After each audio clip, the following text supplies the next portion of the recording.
नमस्कार, step up इस कार्यक्रम में आपका स्वागत है। एक कदम आगे। जी हाँ, जब हम कुछ लक्ष्य निर्धारित करते हैं तब हम सोचते हैं कि हमें आगे का कदम कैसे बढ़ाना है। तो यदि ये कंफ्यूजन आपके साथ है तो आज इस कंफ्यूजन को दूर कर देते हैं। आज हम बात करेंगे फोकस पर और कंसंट्रेशन पर। तो यदि आप किसी विषय को लेकर फोकस्ड नहीं है या फिर आपका फोकस बार बार हट जाता है तो आज इसका सॉल्यूशन हम ढूंढ कर लाए हैं आपके लिए। और विशेषज्ञ के तौर पर हमारे साथ जुड़ रहे हैं मोहम्मद फाजिल सर। तो सर आपका बहुत बहुत स्वागत। नमस्कार। थैंक यू सर, सबसे पहला सवाल तो ये है कि ये फोकस जो शब्द है जो हमें डराता है और बार बार पेरेंट्स कहते हैं बच्चों से कि आपको फोकस करना चाहिए, टीचर्स भी कहते हैं, तो ये फोकस या कंसंट्रेशन है क्या चीज़? कंसंट्रेशन, ये जो दुनिया है ये एक स्क्रीन समझ जाइए, और इस स्क्रीन पर बहुत से प्रोग्राम्स चल रहे हैं। इन सारे प्रोग्राम्स में कौन से प्रोग्राम में आप जो है, आपका ब्रेन जो है उसको एक्सेप्ट कर रहा है, रिकॉर्ड कर रहा है, वो अलग बात है, एक्सेप्ट कर रहा है। जैसे टीचर पढ़ा रही है क्लासरूम में और एक बच्चा बाहर देख रहा है, तो जो बाहर का प्रोग्राम को वो चैनल एक साथ चल रहे हैं। नहीं, जैसे आपके स्टूडियो में एक प्रोग्राम एक चैनल चलता है, लेकिन ईश्वर के जो स्क्रीन है उसमें कई सारे प्रोग्राम चल रहे हैं। इनमें से कौन सा प्रोग्राम आप देखेंगे ये इंडिविजुअल को देखना है। तो ये जो फोकस आप कह रहे हैं, ये फोकस जो है कंसंट्रेशन चाहिए, लेकिन ये बहुत डाइल्यूट हो जाता है। अच्छा। वक्त के साथ साथ बहुत डाइल्यूट हो जाता है। तो इसके लिए बहुत चाहिए प्रायोरिटीज। तो एक जो बच्चा क्या देखेगा इस दुनिया में, it all depends on the priorities and the interest and the Joy that he derives from that. मैं कुछ देखता हूं और मुझे अगर वो अच्छा नहीं लग रहा है, मजा नहीं आ रहा है, तो मैं नहीं देखूंगा। ये फ्रीडम है ब्रेन को। ब्रेन को आप कैप्चर नहीं कर सकते, बांध नहीं सकते। ब्रेन बहुत फ्रीडम में है। तो इसलिए हमें ये देखना होगा कि जो बचपन में हम जो बच्चों को चीज सिखा रहे हैं, तो हाथ पकड़ के खींच के फोर्स करके मत सिखाइए, क्योंकि इसके बाद ये बच्चा फिर वो कुछ भी नहीं देखेगा। अगर आप चाहते हैं कि बच्चा कोई अच्छी चीज देखे, तो उसमें कितनी क्रिएटिव है, कितने विजुअल्स हैं, कितने आइडियाज हैं, कितना जॉय है, कितना प्लेजर है, कितना मजा है, कितना एंटरटेनिंग है, कितना मोटिवेटिंग है, कितना लर्निंग है, कितना इफेक्टिव है, कितना इम्पैक्टफुल है, ये डिपेंड करता है कि मेरा कितना फोकस किसी स्क्रीन पर जाएगा। जी, अगर मैं ये पूछूं सर आपसे कि एक कंसंट्रेशन कितनी देर तक टिका रह सकता है आम तौर पर, तो आप क्या कहेंगे? That's a beautiful question. Concentration का जो स्पैन है वो अलग अलग है। तो अब किसी को 10 मिनट में, किसी को 5 मिनट में, किसी को 2 मिनट टूट जाएगा। जी, ये तो आपका इंटरेस्ट और आपका जो ब्रेन जो है, जिस तरह का आपका ब्रेन विजुअल मांग रहा है या जो आपकी लर्निंग मांग रही है, आपका मूड कैसे है अभी, तो उस पर डिपेंड करेगा। अब ये जो स्पैन है ये सबके लिए अलग अलग है, लेकिन डिपेंड करता है कि आप जैसे खाना, कभी खाना आप कम खाते, कभी ज्यादा खाते हैं, डिपेंड कितना टेस्टी बना है। तो ये जो कंटेंट है, ये कंटेंट कितना इंटरेस्टिंग है, कितना जॉयफुल है, कितना मजा आ रहा है, और किस तरह से आप बच्चे को सिखा रहे हो। टेक्नोलॉजी एक हद तक मदद करेगी स्पैन बढ़ाने में, लेकिन at the end of the day बच्चे का जो कनेक्ट, अगर बच्चा कनेक्ट हो रहा है तो फिर जैसे वो तो खत्म भी नहीं होगा, इन्फिनिटी भी हो सकता है। जैसे कोई आदमी, आपने देखा होगा पहले जमाने में ऋषि मुनि ईश्वर के लीन पे लग गए, भक्ति पे लग गए। हम लोग 5 मिनट की पूजा में भी हमारा ब्रेक डाउन हो जाता है। तो वो कितना बिलीव है, कितना ट्रस्ट है, कितना विश्वास है आपका उसमें, उस मैटर पे, उस मुद्दे पर। इससे कंसंट्रेशन की लेंथ घटती है या बढ़ती है, या प्यूरिफाई होती है या डाइल्यूट होती है। जी, ये आपने बहुत अच्छी बात बताई कि कंसंट्रेशन भी हमारा उस विषय पर ज्यादा होता है जिस पर हमारा इंटरेस्ट बहुत ज्यादा होता है, और उसके हिसाब से फ्लक्चुएट होती है टाइमिंग। लेकिन सर, हमने देखा है बहुत बार कि जिस विषय में हमारी रुचि बिल्कुल नहीं होती ना, उसमें कंसंट्रेशन लाना बड़ा मुश्किल हो जाता है। तो यदि हमारी रुचिकर विषय नहीं है और उस पर हमको फोकस होना है, तो उसके लिए हमको क्या करना चाहिए? गुड। अब ये डिपेंड करेगा कि कौन आपको टीचर पढ़ा रहा है या आप कहाँ से पढ़ रहे हैं। अगर कोई टीचर पढ़ा रहा है तो उसका फर्ज बनता है कि इसको बहुत एंटरटेनिंग बनाए। जैसे मैं आपको बताता हूँ, when we go to cinema hall, do we carry books, copy, pen, pencil? No, not at all. जी, जब एक बच्चा सिनेमा हॉल में जाता है तो कोई भी चीज लेकर जाता है, वो 3 घंटे की मूवी देखता है, बाहर आके पूरी स्टोरी बता देता है। ये क्या हुआ, उसको कैप्चर करके रखा किसने? वो डायरेक्टर, वो राइटर, वो विजुअल, वो आर्ट डायरेक्टर, जिन्होंने उस फिल्म को मसाला बनाया, आपके लाइफ से कनेक्ट कराई। तो वो कैसा प्रेजेंटेशन था। तो प्रेजेंटेशन अगर अच्छा होगा तो जिसमें आपका रुचि नहीं है उसमें भी आपकी रुचि आ जाएगी। लेकिन कई बार ऐसा डिपेंड करता है कि आपका जो ब्रेन है, जो आपका, जैसे मान लीजिए एक मैथ्स का स्टूडेंट है, उसको आर्ट बहुत समझ में नहीं आने वाला, पोएट्री, शायरी बहुत नहीं समझेगा वो, क्योंकि उसका जो कैलकुलेशन उस तरह से खांचे नहीं बने हुए। तो आपका ब्रेन के जो खांचे बने, इसलिए हम लोग करते हैं काउंसलिंग। हम कहते हैं कि बच्चे को वो चीज पढ़ाए जो वो पढ़ना चाहता है, हम अपनी कोई चीज ना पढ़ा दे, ठीक है ना। ऐसे हॉबी एक अलग बात है। तो वो डिपेंड करेगा कि जो आर्ट का स्टूडेंट है उसको मैथ्स थोड़ा डिफिकल्ट लगेगा, वो उसके खांचे नहीं बने हुए हैं। लेकिन अगर आप चाहते कि वो पढ़े, मैथ्स का स्टूडेंट आर्ट पढ़े, आर्ट का स्टूडेंट मैथ्स पढ़े, ये पॉसिबल है। लेकिन एक ट्रांजिशन पीरियड होगा जब वो मैथ्स या वो पोइट्री उसके दिमाग में कैसी डाली जाए इन ए मैथमेटिकल फॉर्म। तो जब एक मैथ्स के स्टूडेंट को पोइट्री इन मैथमेटिकल फॉर्म डालेंगे और जब एक आर्ट के स्टूडेंट को मैथमेटिक्स इन पोइट्री फॉर्म डालेंगे, तो फिर उमर खयाम बन सकता है। जी सर, आपसे ये भी जानना है कि कई बार हमने देखा है कि कंसंट्रेशन ना बार बार टूट जाता है, बहुत कोशिश करने के बाद भी हम ये देखते हैं कि कंसंट्रेशन कई बार बनता ही नहीं है। ऐसी स्थिति में कैसे खुद को प्रिपेयर करें उसके कंसंट्रेशन के लिए, या फिर अपने आप को कैसे हमको फोकस्ड करना है? दिल तो है, दिल के एतबार क्या कीजिए। देखिए, आपका कंसंट्रेशन अगर नहीं बन रहा है, इसका मतलब है कि आप फटीग हैं, आप थके हुए हैं, आपकी नींद पूरी नहीं हुई है, आप टायर्ड हैं, आपका एटीट्यूड अलग है, आपका माइंडसेट नहीं है, आपकी प्रायोरिटी नहीं है, आप इस वक्त तैयार नहीं हो, नॉट रेडी फॉर दैट। और इसके साथ साथ डिपेंड करता है कि जैसे एंकर आपके साथ कौन है, आपके साथ क्लास कौन है। तो जब ऐसा लगे तो आप एक ऐसे व्यक्ति का साथ लीजिए जिसका मूड अच्छा है। जैसे मेरा मूड नहीं है अभी, किसका मूड अच्छा है, तो उसके कारण से भी मेरा मूड अच्छा हो सकता है। फिर कभी कभी प्लेस, कौन सी जगह पर आप बैठे हैं, आप प्लेस बदल दीजिए, पर्सन बदल दीजिए, आप मीडियम बदल दीजिए। मैं बुक से पढ़ रहा हूं तो मैं नेट से पढ़ूं, ऐसे भी आप कर सकते हैं। फिर आप कोई विषय अगर आप पढ़ना चाहते हैं तो उसमें से केवल जो सबसे इंटरेस्टिंग पार्ट है, जहां आप कनेक्ट हो रहे हैं, वहां से शुरू करिए। भले ही वो आखिरी का विषय हो, वो चैप्टर भले आखिरी वाला हो, कनेक्ट पहले होना चाहिए। तो कनेक्ट पहले हो जाए, इसके बाद जो है माइंड रिफ्रेश हो जाएगा और कंसंट्रेशन आपका बढ़ जाएगा। दूसरा चैलेंज ये है कि जब ऐसा होता है तो आप बहुत कम समय के लिए उस पढ़ाई को पढ़िए, सिर्फ 2 मिनट्स, 3 मिनट्स, 5 मिनट्स। इससे क्या होगा कि ब्रेन को बोझ नहीं लगेगा और शायद धीरे धीरे ब्रेन को इंटरेस्ट ले लेगा। और ब्रेक कर करके पढ़िए। जी सर, जब कंसंट्रेशन की बात हो ही रही है तो कई बार हमने देखा है कि हम बहुत फोकस्ड होके बैठते हैं कि नहीं हमको करना ही है, 2-3 मिनट बाद ध्यान कहीं और जाता है, फिर वापस हम फोकस करते हैं, फिर चला जाता है, फिर हम वापस फोकस करते हैं। तो ये जो कंसंट्रेशन के टूटने का जो सिलसिला है, क्या ये हमारी पढ़ाई को इफेक्ट करता है? गुड, तेरा ध्यान किधर है, तेरा टीचर इधर है। डेफिनेटली ये इफेक्ट करता है। कैसे इफेक्ट करेगा कि आप जब हर बार कंसंट्रेशन टूटता है आपका, तो वापस उस विषय में अपने ब्रेन को लाने के लिए बहुत स्ट्रेस डालना पड़ता है। और उस वक्त जब आप वापस लाते हैं, आपके ब्रेन का कंसंट्रेशन और डाइल्यूट हो जाता है, और डाइल्यूट हो जाता है, और डाइल्यूट हो जाता है। जितने बार टूट रहा है उतने बार डाइल्यूशन हो रहा है। इसका मतलब ये हुआ कि कोई पढ़ाई अगर 2 मिनट की है तो उसको 10 मिनट लगेगा पढ़ने में। आप सोचिए, आप इतना बड़ा अगर पढ़ भी लेंगे तो कोई फायदा नहीं होगा, क्योंकि आपके इतने मिनट्स लग गए और आपने कुछ भी नहीं पढ़ा। इसलिए अगर कंसंट्रेशन बार बार टूट रहा है तो आप रुक जाइए, आप अभी मत पढ़िए, एक ब्रेक लीजिए। आप विषय बदल सकते हैं, विषय बदल दीजिए।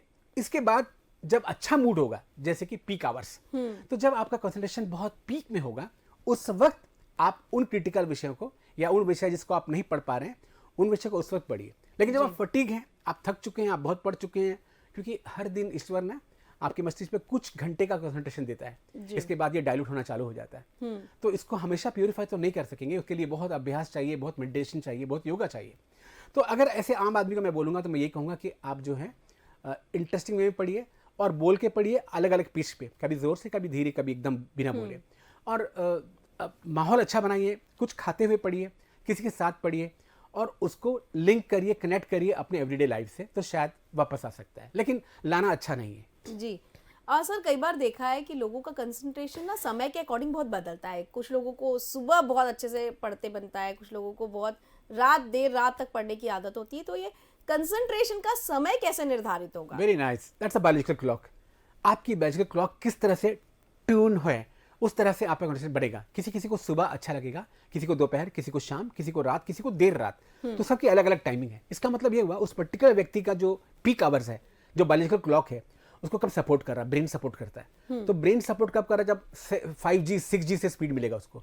और अगर ब्रेन सपोर्ट नहीं मिलेगा तो 1G स्पीड होगा, तो वो लर्निंग उसकी धीरे हो जाएगी। तो हर व्यक्ति को चाहिए बहुत स्मार्टली अपना बायोलॉजिकल क्लॉक के हिसाब से ही विषय की क्रिटिकलिटी को देखते हुए विषय चुने। जैसे मान लीजिए आपको कठिन विषय पढ़ना है, तो आपका बायोलॉजिकल क्लॉक रात के अच्छा लगता है, तो उस विषय को आप रात में पढ़िए। दिन में कंसंट्रेशन आपका वीक होता है, आपका बायोलॉजिकल क्लॉक ट्यून नहीं है, तो उस वक्त कोई आर्ट सब्जेक्ट या कोई आसान सब्जेक्ट, सोशियोलॉजी, ऐसे विषय पढ़िए। लेकिन जहां पर आपको गहन अध्ययन, गहन चिंतन, criticalities, fundamentals, conceptuals, derivative, fundamental concept study करनी है, तो अपने हर आदमी का क्लॉक के हिसाब से वो अपना टाइम टेबल सेट करेगा, डेफिनेटली बहुत फायदा होगा। जी सर अक्सर टीचर्स और पेरेंट्स बच्चों पर ना बहुत ज़्यादा फोकस्ड होते हैं, खासतौर पर एग्जाम के टाइम पर वो उन्हें बार बार कहते हैं कंसंट्रेट करिए कंसंट्रेट करिए। ये कंसंट्रेशन ज़रूरी क्यों है? बिल्कुल, अब ये ज़रूरी इसलिए है कि कंसंट्रेशन जो है ये आपकी रिकॉर्डिंग है, आपकी मेमोरी चिप है कि कितना कंसंट्रेशन दोगे उतना फास्ट, उतना एक्यूरेट, उतना लॉन्ग टर्म, उतना रिटेन्ड रिकॉर्डिंग होगी, क्वालिटी ऑफ रिकॉर्डिंग अच्छी होगी। अगर हम अभी ऐसा पढ़ें तो अगर कंसंट्रेशन नहीं है तो पढ़ तो लोगे लेकिन उसकी फॉरगेटिंग जल्दी हो जाएगी, वो अच्छे से याद नहीं होगा, उसका कंसेप्चुअल अंडरस्टैंडिंग आपकी नहीं होगी। तो अंडरस्टैंडिंग, उसका आपका लर्निंग, उसका ग्रास्पिंग, उसका रिटेंशन, उसकी रिकॉलिंग, उसका रिएक्शन टाइम सब बहुत बढ़ जाता है। इसीलिए कंसंट्रेशन ज़रूरी है। मगर टीचर के बार बार बोलने पर या पेरेंट्स के बार बार बोलने पर ये बढ़ता नहीं है, टूटता है। इसलिए मत बोलिए, बिल्कुल मत बोलिए, उसको छोड़ दीजिए, उसको फ्रीडम दीजिए। हो सकता है आज नहीं तो कल पढ़ेगा या बाद में पढ़ेगा, तो उसको अपने से करने दीजिए। जब वो उसका माइंड खुद बोलेगा तभी रिकॉर्डिंग करेगा। ये कैमरा जैसे आपने रिकॉर्डिंग बटन दबा दी रिकॉर्डिंग करेगा, ब्रेन ऐसा नहीं रिकॉर्ड करता है। ब्रेन बहुत डेमोक्रेटिक है, उसको जो रिकॉर्ड करना है बस वही रिकॉर्ड करता है, जो रिकॉर्ड नहीं करना वो रिकॉर्ड नहीं करेगा। जी सर एक और सवाल मन में जागा है कि जब हमको कंसंट्रेट करना होता है तो क्या हमें कोई ट्रिक अपनानी चाहिए कि हम एकदम फोकस्ड होके बैठे पढ़ने के लिए? Very nice. देखिए, कोई चीज़ अगर आप पढ़ना चाहते हैं, जैसे आप जब पिक्चर देखने जाते हैं तो आप पिक्चर का प्रोमो पहले देख लेते हैं।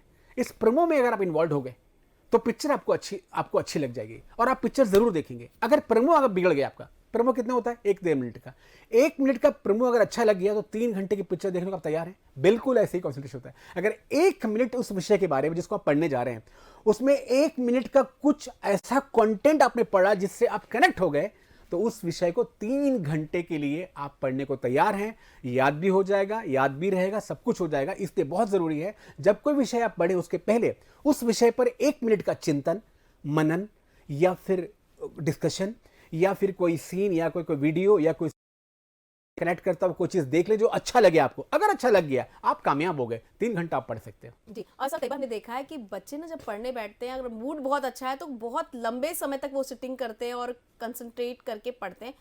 क्या ये हार्मफुल हो सकता है ये, या फिर ये इसको हम अच्छा सिस्टम मान सकते हैं? Very nice question, that's intelligent question. अगर आप बैठे हैं और आपको कंसंट्रेशन बन रहा है इसके पहले कि आपका ब्रेन कंसंट्रेशन तोड़े, आप खुद तोड़ दें। क्योंकि अगर ब्रेन ने सैचुरेशन आई है तो अगले 12-13 घंटे तक, 8-10 घंटे तक आप फिर नहीं पढ़ पाएंगे। तो स्मार्ट विधि ये होगी कि ज़्यादा लंबा पढ़ेंगे तो फिर बहुत लंबा गैप लेना पड़ेगा आपको। तो जब भी आपका ब्रेन पढ़ता है और कंसंट्रेशन आपको अच्छा मिल रहा है और आपको लग रहा है पीक हो रहा है, आप खुद तोड़ दीजिए, आप खुद उड़ जाइए पढ़ने से। इससे क्या होगा, आपने तोड़ा है, ब्रेन रिफ्रेश हो जाएगा, सैचुरेट नहीं होगा। एक बार ब्रेन सैचुरेट होगा तो फिर अगले 12-15 घंटे तक आपका बहुत अच्छे से पढ़ाई, ये कंसंट्रेशन आपका कॉन्सेंट्रेटेड कॉन्सेंट्रेशन नहीं मिलेगा, डाइल्यूटेड कॉन्सेंट्रेशन मिलेगा। इसलिए बेहतर है जब भी आपको सैचुरेशन से लग रहा है आप खुद तोड़िए, उठिए, घूमिए, खाइए और आ जाइए। तो फिर एक नई साइकिल 45 मिनट्स की आपको मिल जाएगी। तो जैसा एक बार में मान लीजिए 20 मिनट का कंसंट्रेशन आपका है तो 18वें मिनट में 15 मिनट आप तोड़ दीजिए। जब तोड़ देंगे तो 3 मिनट में आपका नया कंसंट्रेशन फिर से रिलीज हो जाएगा। जी और अब चलते चलते हम चाहेंगे कि आप हमारे दर्शकों को क्या संदेश देना चाहते हैं? बस मैं ये कहूँगा कि आप दुनिया में जो भी चीज़ पढ़ना चाहते हैं, याद करना चाहते हैं, देखना चाहते हैं, सुनना चाहते हैं, जानना चाहते हैं तो गुड लिसनिंग। इसके पहले कि आप तानसेन बने, पहले आप कानसेन बने। आप गुड लिसनिंग करिए, खुश रहिए, जॉयफुल रहिए, अच्छा खाना खाइए, हेल्दी रहिए, घूमिए और हर टॉपिक में है ना, मोहब्बत है क्या चीज़ हमें भी बताओ, ये किसने शुरू की, कुछ हमें भी सुनाओ। तो आपको हर विषय के बारे में ना क्यूरियोसिटी डेवलप करिए। जितनी ज़्यादा क्यूरियोसिटी आपकी डेवलप होगी ना, आपका कंसंट्रेशन उतना ज़्यादा डेवलप हो जाएगा। जी सर एक सवाल और मन में आ गया। आपने कहा कि क्यूरियोसिटी होना बहुत ज़रूरी है, तो क्या कंसंट्रेशन के लिए भी क्यूरियोसिटी का कोई कनेक्शन है? 100%। Concentration is directly proportional to the curiosity and curiosity is directly proportional to the interest. जितना इंटरेस्ट बढ़ेगा उतनी क्यूरियोसिटी बढ़ेगी, जितना क्यूरियोसिटी बढ़ेगा उतना कंसंट्रेशन बढ़ेगा। जी अगर हमको ये लगता है कि हमारा जो कंसंट्रेशन है वो फोकस्ड है किसी विषय को लेकर, लेकिन हम दूसरे विषय में जाकर कंसंट्रेट नहीं हो पा रहे हैं, तो ऐसी स्थिति में जब हमको इक्वल सबको समय देना है, good. हमारा कंसंट्रेशन का जो पीरियड होगा या जो हम उसको डिस्ट्रीब्यूट करेंगे वो हम किस तरह से करेंगे? बिल्कुल, देखिए ये है परसेप्शन। मैंने कि उस विषय को पढ़ने के पहले उस विषय के बारे में knowingly, unknowingly, consciously, unconsciously, semi consciously आपके ब्रेन में अगर वो बात चल रही है तो उसमें आप कनेक्ट कर पाएंगे। लेकिन अगर नहीं चल रही है तो वो सडन होगा और ब्रेन कोई भी सडन अटैक को अच्छा नहीं मानता है। एकदम से मैं बोलूँ आप फिजिक्स पढ़ो, आप नहीं पढ़ पाएंगे।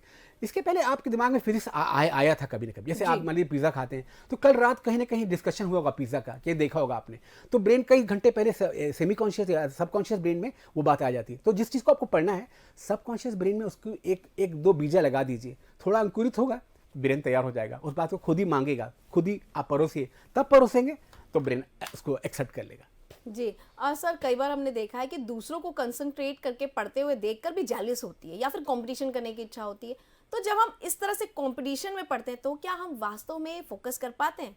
Very nice. अगर आपको किसी को पढ़ते हुए देख के जलन हो रही है तो एक ही काम करिएगा, आप उस वक्त उसके साथ अगर पढ़ेंगे जलन भी खत्म और आपका कंसंट्रेशन भी डेवलप हो जाएगा। लेकिन अगर आप घर आके सोचेंगे कि मैं कॉम्पीट करने के लिए पढ़ रहा हूँ, आप कोई कॉम्पीट नहीं कर पाएंगे, आप बुक खोलेंगे बहुत घंटे तक, और बल्कि चूंकि अभी आपका ब्रेन तैयार नहीं था और आप जबरदस्ती के फीड कर रहे हैं, तो आपको उस विषय से आप और दूर चले जाएंगे।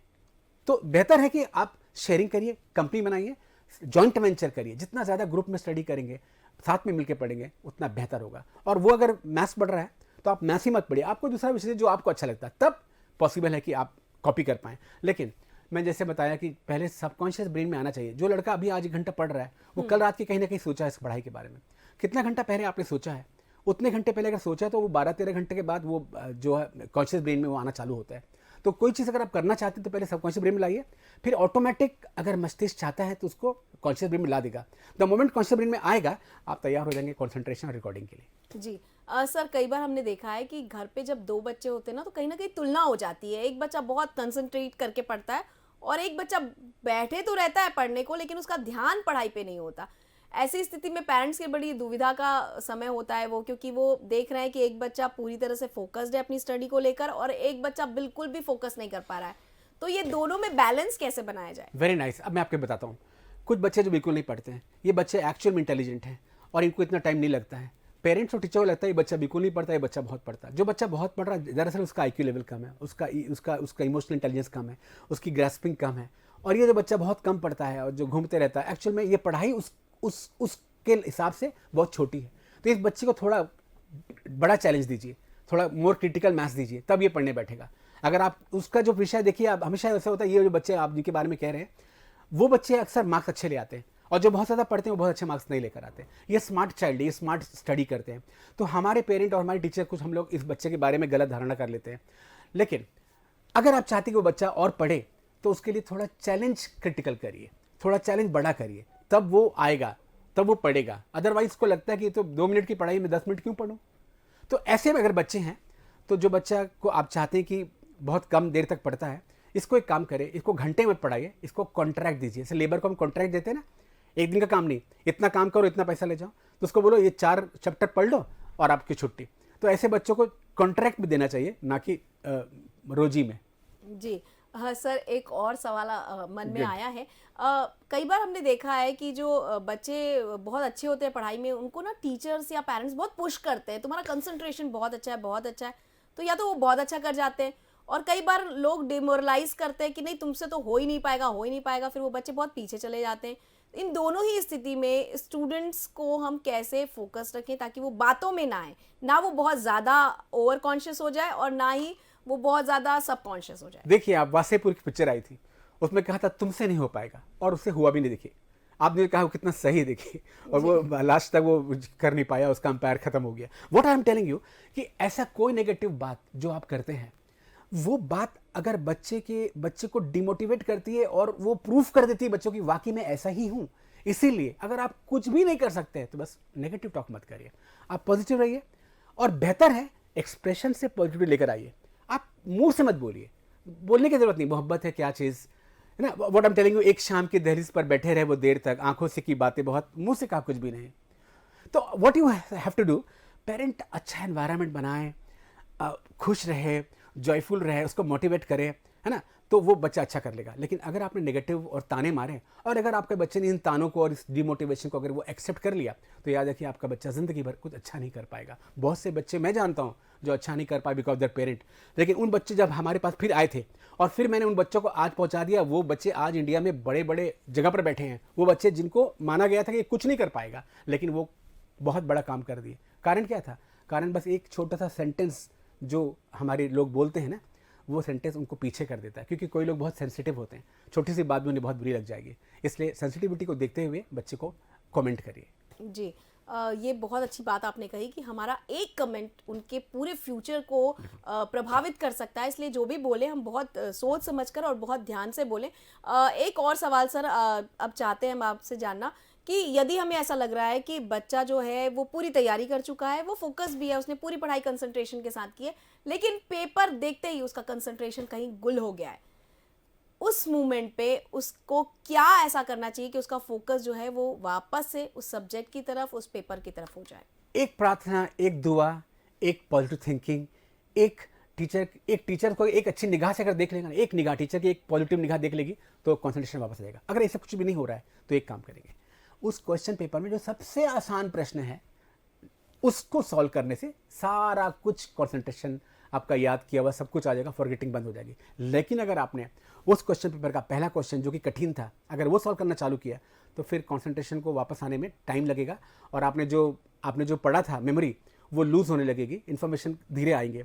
तो उस वक्त एक जो है एक पॉजिटिविटी का फ्रेम, चाहे टीचर बनाए चाहे बच्चा खुद से सोच ले, चाहे वो एक बार बाहर झाड़ को देख ले, एक दुआ पढ़ ले, एक मंत्र पढ़ ले, एक पॉजिटिव एक्शन एक्सप्रेशन से या वर्ड से, या अगर ये कुछ नहीं कर सकते, इससे नहीं हो रहा, तो एक क्वेश्चन जो कि बहुत इंटरेस्टिंग, बहुत इजी है, इससे भी उसको वापस पूरी फॉरगेटिंग खत्म हो जाएगी। जी, अब वहाँ पर क्या हम स्टूडेंट्स मेडिटेशन कर सकते हैं या फिर थोड़ी देर के लिए कुछ पानी वानी पीकर भी खुद को रिलैक्स किया जा सकता है क्या? 100% पानी जो है उसकी खुद की मेमोरी होती है। पानी रिफ्रेश करता है ना, काफ़ी बहुत बड़ी चीज़ है पानी, because our body is made of protoplasm that contain 75% water. तो हमारे को पानी काफ़ी हेल्प करता है स्ट्रेस कम करने में। मुंह से गला सूखता है, स्ट्रेस से कम होता है। पानी पी लीजिए और इसके बाद जब आप पानी पीते हैं ना तो पॉजिटिव होकर पीजिए। अगर नेगेटिव होकर पीएंगे तो ये पानी आपका नेगेटिव काम करेगा, लेकिन पॉजिटिव के पानी पीजिए। कोई चीज़ पीजिए मत पीजिए, मगर एक positive frame of the mind बहुत ज़रूरी है। अपनी एक अच्छी सी पेंसिल को अगर उठाएंगे और एक अच्छे सा पकड़ के कुछ भी ऐसा एक वर्ड अच्छा लिख देंगे आप, वहाँ से भी आपका आ जाएगा। क्योंकि टूटने के भी बहुत सारे इलाके हैं और जहाँ से कॉन्सेंट्रेशन बनता है उसके भी बहुत सारे फ्रेम्स हैं।